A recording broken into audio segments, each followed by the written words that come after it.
Imaginez-vous payer sans carte bancaire ni smartphone, juste avec votre visage. C'est incroyable. Ça se passe en Chine et c'est possible dans une centaine de points de vente. C'est un système qui utilise des terminaux de reconnaissance faciale. Souriez pour payer. Souriez, vous êtes filmé. Les clients de cette chaîne de boulangerie chinoise n'ont plus à mettre la main à la poche pour payer leur baguette. Une simple pause devant la caméra et le logiciel de reconnaissance faciale débite directement leur compte bancaire. Je n'ai pas besoin de venir avec mon téléphone mobile. Je peux sortir, faire des courses sans rien prendre.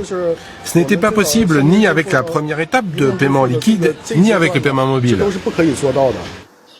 Cette chaîne de supermarchés va encore plus loin. Dès l'entrée du magasin, cette caméra en haut à gauche enregistre le visage des clients. En Chine, faire ses courses, c'est un peu explorer le futur. Une fois ses emplettes terminées, cette cliente n'a qu'à prendre la pause. Son visage est identifié, son compte débité. C'est pratique, facile et surtout ça fait gagner du temps. Gagner du temps et remplacer le personnel par l'intelligence artificielle, c'est l'objectif de cette chaîne de magasins. À ceux qui dénoncent une technologie intrusive, cet ingénieur répond par l'argument sécurité. La technologie de reconnaissance faciale aide aussi à protéger les clients. On peut confirmer le paiement avec son visage, ce qui est très important pour la sécurité de votre compte. Dans un magasin traditionnel, quand vous payez, on peut voir votre code de carte bancaire. Avec cette technologie, on protège vos données et la sécurité de votre compte. La Chine se rêve en leader mondial des hautes technologies.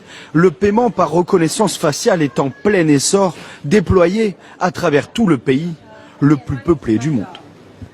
En Chine, la reconnaissance faciale sert aussi à l'État pour identifier les individus dans la rue. Leurs faits et gestes sont répertoriés par informatique. Ainsi, des citoyens se sont vus fichés sur la liste noire du pays, leur visage exposé au public. Ils n'avaient tout simplement pas payé leur place de cinéma.